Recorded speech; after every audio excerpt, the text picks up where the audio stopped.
Pangalawa, boy nood. Ito yung nakakasar sa mga barbero Yung naggugupit habang nanonood sa TV. Kasi hindi sila makapokus sa paggupit, tas napapatagal pa yung gupit.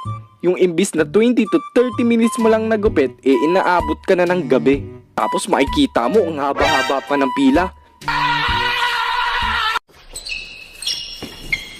Boss, pagupit. Boss, pagupit. Ay, sige, upo ka na.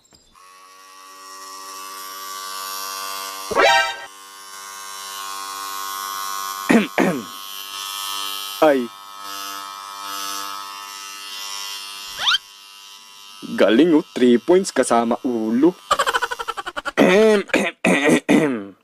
Uy, foul yun Mas magaling pa ata ako dyan. Di ikaw na. Pumasok ka dyan sa TV tapos makishoot ka. Total parang ayaw mo naman ako gupitan. Ano ba to, barbershop ba to o sinihan? Kasi makikinood na lang ako, nakakahiya naman. Akin na rin yan razor mo. Tapos umupo ka na lang doon at ako na lang maggugupit sa akin.